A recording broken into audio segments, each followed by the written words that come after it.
In this video, I'm going to talk about simple circuits, series and parallel circuits. This is not IB level physics, but many of my students need to have a bit of a refresher since they haven't studied electricity since perhaps even middle school. With that in mind, this is a qualitative look at series and parallel circuits. Please read the success criteria of what I'm going to cover in this video.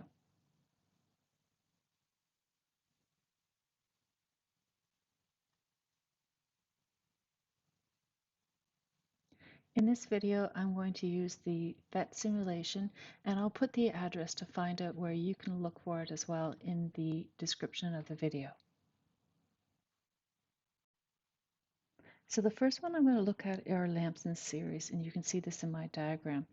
I'm going to say this quite a few times in the video, and it helps you keep in mind of what's going on with the electrons. The current is related to the number of electrons moving past a point in time. So that means the more electrons I have, then the greater the current is. It doesn't mean how fast they go, but rather how many of them. And this will help you keep in mind about all of the different rules about circuits really come down to conservation of energy and conservation of mass. Electrons cannot disappear, and they can only travel with a certain speed. Likewise, voltage is the amount of energy per charge. So however much energy the cell is actually given to it, it has to use it over the course of the circuit. It's kind of like gravitational potential energy. We have a relative amount that we're measuring to. So you don't necessarily come back with exactly zero electric energy. It just means that you've come back to where the electrons were before the cell gave them electrical energy. You can see that they're in series because I only have one path for these electrons to move around. I'm showing the path of the electrons, which, if you remember, is the opposite direction from conventional current. I have the switch here that's closed. If I open it up, you'll see that everything stops. I only have one break in the path, and it's not like the electrons keep leaving here and start building up at this end.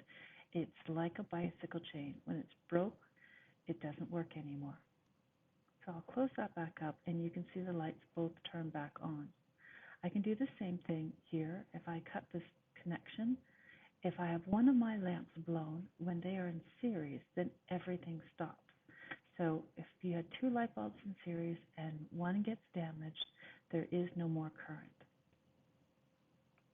Let me join these back up again. Okay, one more thing. I'm going to pull up the ammeter here. Now remember that current is related to the number of electrons moving past a point. It's not how fast they are, but how many there are. The more electrons, the higher the current.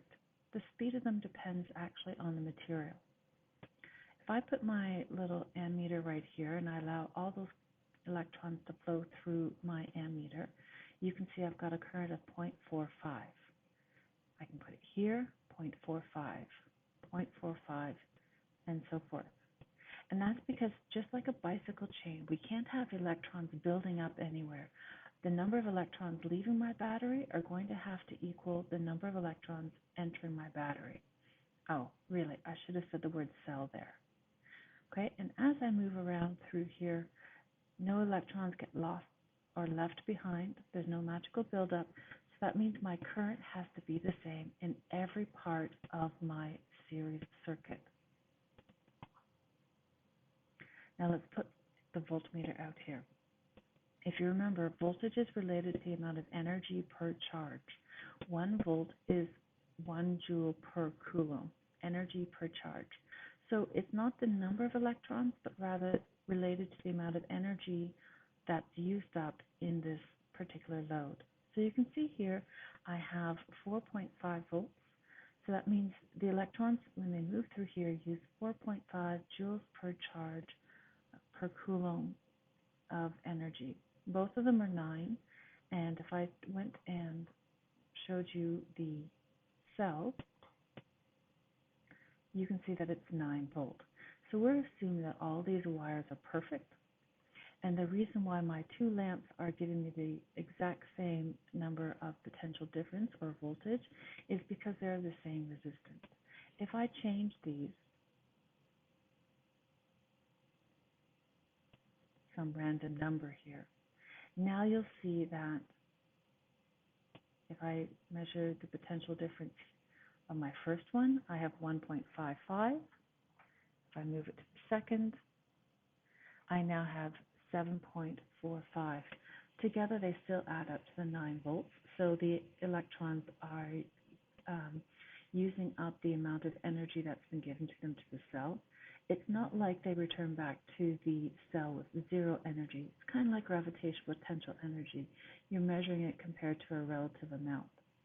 But now that the resistance is not the same, notice the one that has a larger resistance actually has the larger potential difference across it. So here's the diagram for my lamps in parallel. You'll see it's a little bit more complicated, but it definitely has some advantages. So now I have a circuit that has 2 light bulbs in parallel. So if I have electrons leaving from my cell here to my switch, this is our master switch, they have a chance of either going to this light bulb or, and that's the key word there, or they can go to this light bulb here.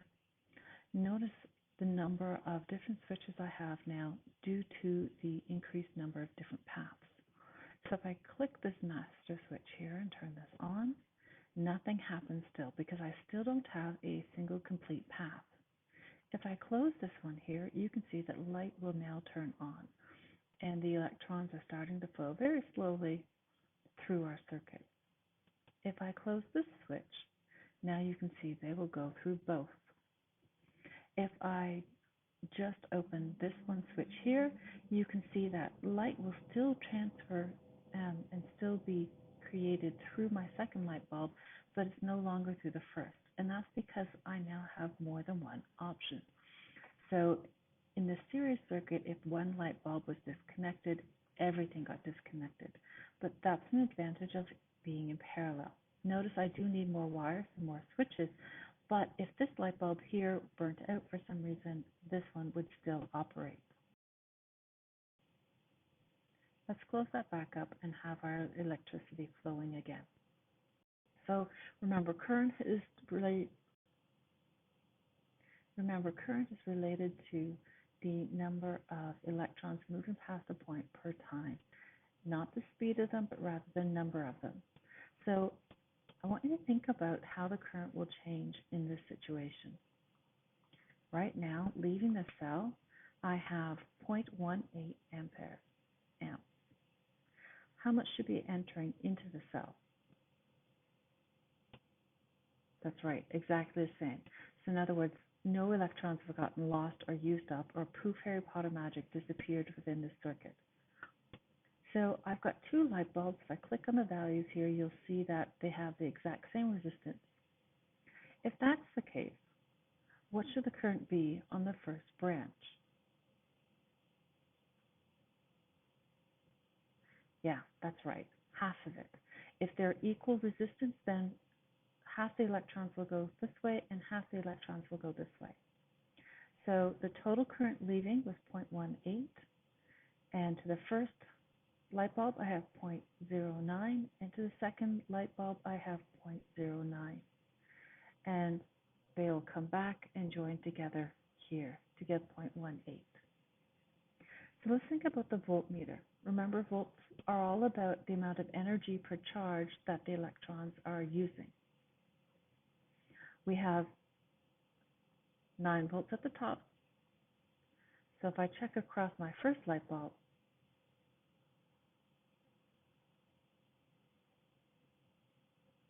9 volts. Now, if you think about it, that shouldn't be surprising because the electrons leaving here are coming down here and to our first light bulb. They have no other place for them to use the electricity or the energy. Remember, we're assuming that wires are perfect. If I go down to the second one, again, we should have 9 volts. So when you put light bulbs in parallel, the current is going to change, but they will have the same potential difference. So you've got to keep track of what's happening, whether you have a series circuit or a parallel circuit, about what will happen with the voltage and the current. So I hope that's helped as a refresher about the different properties of series and parallel circuits. Please read through the success criteria one more time to make sure I've answered all your questions.